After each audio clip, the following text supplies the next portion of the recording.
अस्सलाम वालेकुम नाज़रीन, अतहर हुसैन एक बार फिर आपके साथ और एक नए इशू के साथ, नई बातों के साथ, कराची में क्या हो रहा है उसके साथ। मगर उससे पहले मैं आपसे थोड़ी सी बात करना चाहता हूँ।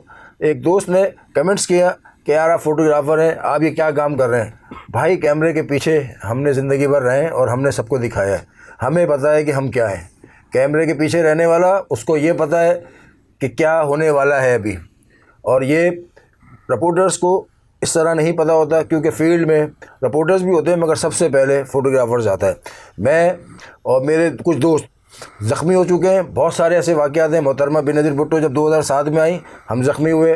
PACC में ट्विन बम ब्लास्ट हुआ, 2 ब्लास्ट एक साथ हुए, एक के पीछे दूसरा ब्लास्ट हुआ, उसमें 17 फ़ोटोग्राफ़र ज़ख्मी हुए। रिपोर्टर्स उसमें ज़ख्मी नहीं हुए, रिपोर्टर्स कहीं भी ज़ख्मी नहीं हो रहे हैं, सिर्फ फ़ोटोग्राफ़र्स जो है ज़ख्मी हो रहे हैं। आसिफ अज़न फ्रांस मेसी के ख़िलाफ़ जो है वो प्रोटेस्ट था क्लिफ्टन पे, उसके गोली लगी, सीने पे गोली लगी, बिल्कुल दिल से, कोई 1 औंस जो है वो दिल उसका बचाया मतलब, और वो 12 अल्लाह पाक ने उसको ज़िंदगी दी और वो आज भी हमारे साथ है। साने नश्तर पार्क को, उसमें फ़ोटोग्राफ़र मोहम्मद शुएब ज़ख्मी होते हैं, आज तक वो पैरालाइज़ हैं, एक हिस्सा उनका आज तक पैरालाइज़ है। बहुत सारे ऐसी मिसालें हैं पूरे पाकिस्तान में कि फ़ोटोग्राफ़र काम करते हुए शहीद भी हुए हैं। मोहतरमा बेनज़ीर वाले वाक़े में मैं भी ज़ख्मी हुआ, मेरे बहुत सारे दोस्त भी ज़ख्मी हुए। उसमें एक कैमरामैन मोहम्मद आरिफ जो ARY में काम करते थे, वो मेरे साथ बैठे थे, वो दुनिया से चले गए, शहीद हो गए। तो ये आप नहीं कहें कि कैमरामैन जो है या फ़ोटोग्राफ़र नहीं बोल सकता।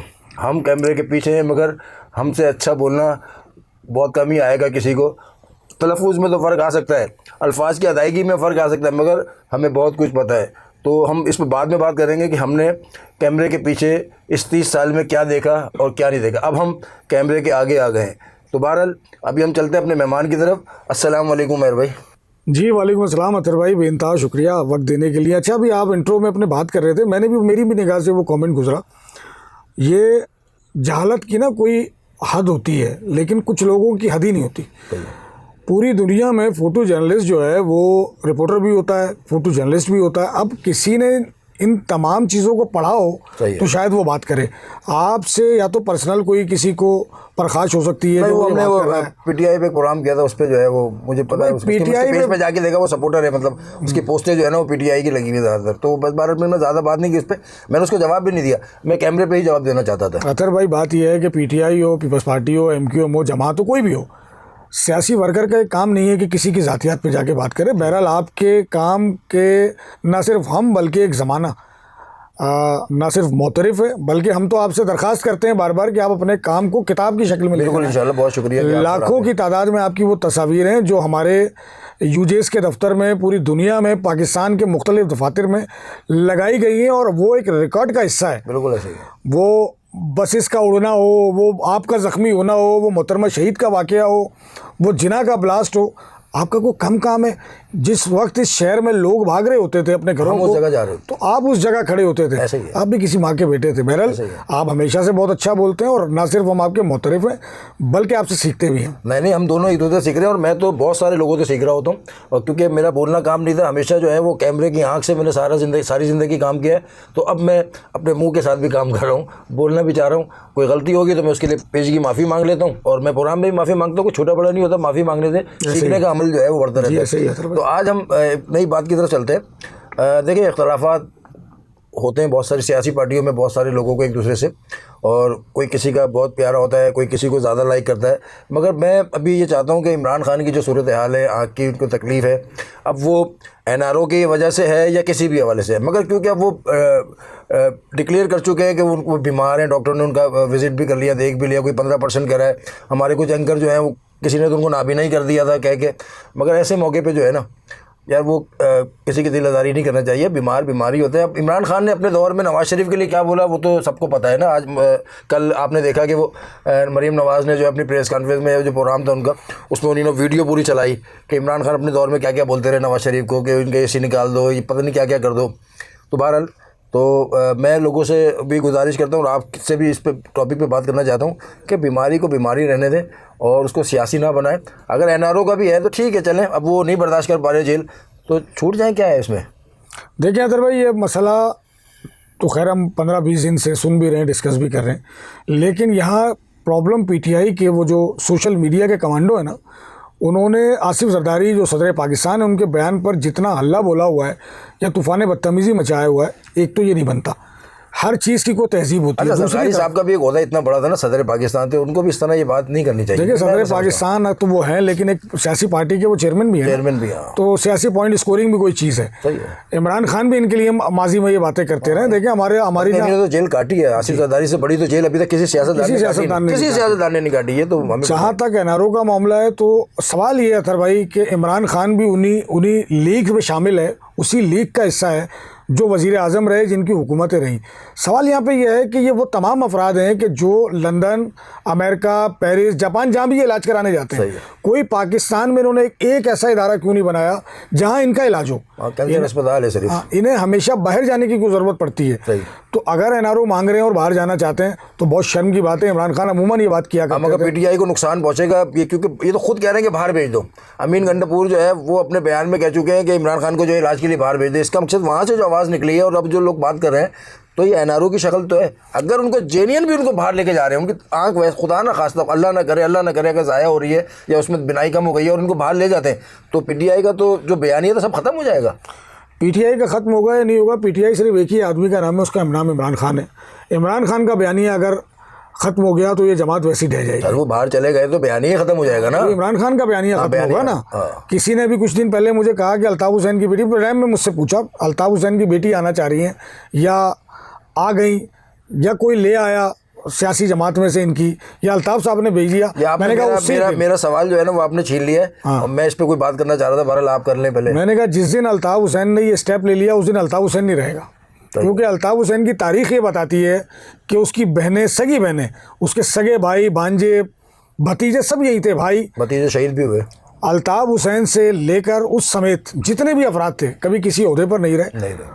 और हमेशा इनके वज़रा जो साबिक रहे, उनसे जब भी आप बात करें कि अल्ताफ़ हुसैन ने आपको वजारत देते हुए क्या तलकीन की थी, तो वो एक बात करते हैं कि अगर मेरा कोई अपना भी आ जाए और नाजायज़ काम बोले तो आपने नहीं करना।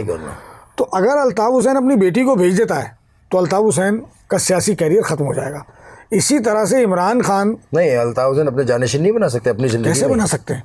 जानशीन बना सकता है, बेटी को जानशीन तो नहीं बना सकता ना।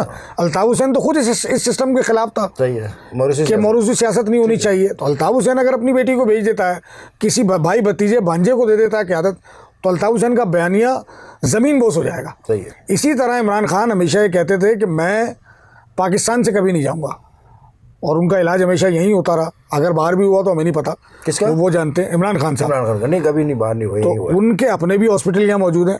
लेकिन जब वो 3.5 साल वज़ीर आज़म थे तो उन्होंने कोई ऐसा अस्पताल क्यों नहीं बनाया जहाँ जरदारी साहब का, नवाज शरीफ साहब का, शहबाज शरीफ साहब का, इमरान खान का या जितनी भी सियासी जमातें उनके इलाज यहाँ होते? नहीं हुए। कोई बहाना नहीं रहता ना फिर। तो मगर किसी सियासतदान ने भी तो नहीं बनाए, और जिनके नाम ले रहे हैं उन लोगों ने भी बाकी तो जाते हैं बाहर, बाकी तो चले जाते हैं ना। उनका ये बयानिया भी नहीं है। इसका तो बयानिया है ये इमरान खान का बयानिया। इमरान खान अगर चला जाता है ये सियासी मौत का शिकार हो जाएगा, सियासी तौर पे मर जाएगा ये उसी दिन। अब अमीन गंडापुर हो या कोई भी हो। अच्छा, अल्फाज थोड़े से आप ये क्या सियासी मर जाएगा इस तरह तो नहीं बोलते ना कोई। नहीं, सियासी मौत हो जाएगी ना। सियासी मौत तो वाकई हो जाती है। अल्ताफ़ हुसैन की सियासी मौत वाकई नहीं हुई। कहाँ है आज अल्ताफ़ हुसैन? दिलों में लोग नहीं, दिलों में ये तो खैर पता नहीं कितने दिलों में है। हमारा दावा तो नहीं हो सकता ये दिलों में नहीं। हमारा भी दावा ये नहीं है, मगर हम तो देख रहे हैं ना लोग। आप जाए सोशल मीडिया पे, आपको अंदाज़ा हो जाएगा। अतर भाई, मेरी समझ में ये बात नहीं आती कि कौन सी ऐसी बात है जिसकी वजह से अल्ताफ़ हुसैन दिलों में।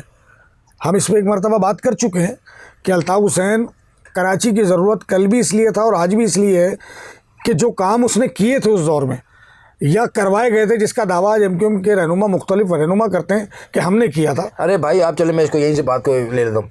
आप ये जो बात कर रहे हैं ना कि रहनुमा जो है वो क्रेडिट लेते थे, मुस्तफ़ा कमाल किसके दौर में मेयर थे? अल्ताफ़ साहब के दौर में, नाजिम जो थे। तो जो उन्होंने काम किए थे, अब वो एमक्यूएम कोई एक काम बताए कि हमने किए हो, उनके हटा कर एमक्यूएम तो फारिग हो चुकी है। सर आप एक काम बता देना मुझे उनका। एमक्यूएम के बारे में तो बात करना भी वक्त का ज़िया है। तो मतलब अल्ताफ़ हुसैन की ज़रूरत क्यों नहीं है इस मुल्क की? देखिए अल्ताफ़ हुसैन का फिर इस शहर की, इस सूबे की ज़रूरत क्यों नहीं है अल्ताफ़ हुसैन? तो अगर काम नहीं होंगे तो अल्ताफ़ हुसैन का मसला सियासत से नहीं है ना, रियासत से। रियासत भी रियासत से मसला हल कर ले अपना। रियासत भी तो एक ना एक दिन मसला हल करेगी ना। यहाँ नवाज शरीफ के भी बयानिए थे ना बहुत सारे, मसला रियासत ने हल किया ना। तो इंशाल्लाह अब अल्ताफ़ भाई को भी चाहिए कि कुछ अल्फाजों का चुनाव जो है वो देखभाल के करें, क्योंकि रियासत पे आप डायरेक्ट बात करेंगे तो रियासत कभी भी जो है वो आपको फिर इजाज़त नहीं देगी। जब रियासत आपके लिए बात कर रही होती है, इजाज़त का कोई कुछ सिलसिला चल रहा होता है, आप कुछ ना कुछ बात कर देते हैं, फिर दोस्तों से बात होती है, वो कहते हैं वो जज्बाती हो जाते हैं। भाई जज्बात का काम, सियासत जज्बात का काम नहीं है। देखें अतर भाई, मसला ये है, अल्ताफ़ हुसैन साहब के पास जब इक़्तिदार आ गया था और पावर आ गई थी ना, उन्हें सिर्फ एक बुनियादी बात समझने का काम था। जो इनके इनकी जमात के रहनुमा इल्ज़ाम लगाते रहे कि वो पीते थे पिलाते थे, मैंने आपने नहीं देखा। नहीं ऐसा तो, लेकिन अगर वो हैप्पी आवर्स में होते थे तो हैप्पी आवर कोई दो घंटे का, 1 घंटे का, 3 घंटे का होता है ना। अल्ताफ़ साहब की वो तकरीरें आपने भी सुनी और मैंने भी सुनी है, जहाँ वो स्लिप हो जाते थे, और पूरी कौम ने सफ़र किया, अंग्रेज़ी का भी और उर्दू का भी, दोनों टाइप के सफ़र किए पूरी कौम ने। तो भाई बात ये है अल्ताफ़ हुसैन साहब, आपको भी कम से कम अपने लिए नहीं, अपनी कौम के लिए, क्योंकि आप इस कौम के लिए निकले थे ना, इसकी कॉज के लिए निकले थे। खुदा के लिए रहम करें मौजूद कौम पे। आज कहीं नहीं है ये कौम। आज बाइक या राइडर है, ठेले लगाए हुए हैं, मैकेनिक हैं, ये नहीं थी माजिर कौम। फोर्ड पांडा है, ये नहीं थी माजिर कौम, ये नहीं थी। लोग यहाँ पर अपने बच्चों को भेजते थे, तरबियत देने के लिए भेजते थे यार। आपके घरानों में मिसाल देके भेजा जाता था। आपके घरानों में शादी करते वक्त फख्र से बताया जाता था कि हमने उर्दू बोलने वालों में लड़की दी है, ली है। क्या बात है भाई, क्या बात है। ठीक है, आपका तालीमी रेशो बता के लोगों को मजबूर किया जाता था कि आप पढ़ें। आज हमारे लड़कों को खड़े हो यार, मावों पे, गुटकों पे और मंशियात पे लगा दिया। मुस्तफा कमाल साहब की मैं उस दिन तकरीर सुन रहा था, वो कैमरामैनों से कह रहे हैं यार तुम्हें गुटके नहीं खाओ। तालीम के वजीर बन के उनको याद आया कि गुटके नहीं खाओ, सेहत के हैं। हाँ, सेहत के वजीर बन के। माजत, आप मुझे बताएं कि क्या MQ में वर्कर इनके अंडर में नहीं था? ये राब्ता कमेटी में थे, बिल्कुल थे। ये एक दौर में तो अल्ताफ़ हुसैन के बाद सबसे अहम रहनुमा थे यार, और अनीस कायम खानी दोनों सबसे अहम रहनुमा थे। उस दौर में इन्होंने किसी कारकुन को नहीं रोका, जबकि तरबियत ही नशिस्तें होती थी, उसमें इन्होंने नहीं समझाया मावे गुटके का। आज तो 30 साल गुजर गए यार, पता नहीं पुलों के नीचे से कितना पानी गुजर चुका है, कितने लड़के इससे कैंसर से मर चुके हैं। सही बात। आज खड़े अस्पताल जाए ना, जिन अस्पताल, सिर्फ कहीं नहीं जाए, कराची के सिर्फ जिन अस्पताल में जाके देख लें क्या सूरत है। मसला ये है, इनका मसला कभी माजिर कौम थी नहीं, इनका मसला अपनी जेबें थी। सर आप देखें ना, अभी जो एक जलसा हुआ है लियाताबाद में, उसमें पीपल्स पार्टी के खिलाफ इन्होंने जलसा किया और कहा कि बी टीम बन गई, इनके ही दूसरे पीपल्स पार्टी के खिलाफ था। आप वहाँ तो यही बात हो रही थी ना, जो सोशल मीडिया पे जो चल रहा था। अब आप उसमें तस्वीर देखें, अनीस कायम खानी की तस्वीर जो है बहुत वायरल हुई है, जो निसार कोड़ों के साथ जो है बिल्कुल बगलगीर हुए में बहुत नीचे झुककर, तो वो आपकी नज़र से गुजरी। वो वाली तस्वीर तो नहीं है जो कादिर पटेल की तरह की एक तस्वीर? जी। अच्छा, वो थोड़े से ऊपर है अनीस कायम खानी। जी। अच्छा, तो ये तो मुनाफकत है ना, उसी पीपल्स पार्टी को गालियाँ बकते हैं। और ये अभी सोशल मीडिया पे इतनी वायरल हुई है ना तस्वीर, आपको अंदाज़ा नहीं है। तो मेरी निगाह से गुजरी है वो। तो यार ये क्या हो रहा है? मतलब एक तरफ आप कहते हैं कि जो है वो उनके खिलाफ है, और दूसरी तरफ जो है वो आप इस तरह अदब से मिल रहे हैं। बहरहाल ये उमर भाई का तजिया था, और कुछ बातें इसमें मेरी भी थी। तो हम प्रोग्राम के इख्तिताम की तरफ चलते हैं, मगर चलते चलते अपने नाज़रीन से एक गुजारिश करना चाहते हैं कि पाकिस्तान में कोई भी सियासतदान अगर बीमार हो तो उसको बीमारी की तरह लें, उसको मतलब ज़्यादा तलकीन नहीं करें। तलकीन से मुराद के उसकी मुखालफत ज़्यादा ना करें, या उसको बेजा जो है वो तनकीद का निशाना ना बनाए, तनकीद का निशाना ना बनाए। असल वो अदब में रहे। हाँ, तनकीद का निशाना ना बनाए। वो अल्ताफ़ हुसैन हो या इमरान खान हो या नवाज़ शरीफ हो या कोई भी ऐसा लीडर हो, या आसिफ अली जरदारी साहब हो। देखिए, मौत ज़िंदगी सबके साथ है, बीमारी सबके साथ है, कोई कभी भी किसी वक्त बीमार हो सकता है। अल्लाह पाक सबको शफा दे। तो इमरान खान अगर रियल में बीमार हैं तो ठीक है, आप उनके लिए दुआ करें। और मैं तमाम नाज़रीन से गुजारिश करता हूँ कि तमाम बीमारों के लिए, उसमें अल्ताफ़ हुसैन है, इमरान खान है, जो भी बीमार है सियासतदान, सबको सेहत कामिला व आजिला अता फरमाए। मुझे और उमैर अली अंजुम को दे इजाज़त, मगर उमैर अली अंजुम के एक अच्छे से शेर के साथ। जी, मैं 3 शेर सुनाता हूँ अतर भाई, आपकी इजाज़त से नाज़रीन को। के सुन रहा हूँ कुर्बतों में फासला होने को है, सुन रहा हूँ कुर्बतों में फासला होने को है। इस कदर तो हो गया, इस कदर तो हो गया। क्या अब और क्या होने को है? और क्या होने को है? हाय हाय। सुन रहा हूँ कुर्बतों में फासला होने को है, क्या कहने भाई, इस कदर तो हो गया, अब और क्या होने को है?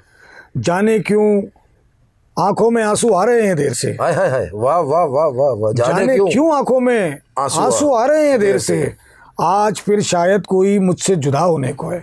क्या भाई, क्या कहने, क्या कहने। मोहब्बत। और शेर देखिएगा, शहर क्यों सुनसान है, शहर क्यों सुनसान है, वीरान क्यों है रास्ते, वीरान क्यों है रास्ते। शहर क्यों सुनसान है, वीरान क्यों है रास्ते, हो चुका है हादसा या हादसा होने को है। हाय हाय हाय हाय, हो चुका है हादसा या हादसा होने को है। शहर क्यों सुनसान है, क्या वीरान क्यों है रास्ते, हो चुका है हादसा या हादसा होने को है। चलें जी, बहुत शुक्रिया। और आपको अगर शेर अच्छा लगे तो कमेंट्स में ज़रूर बताइए।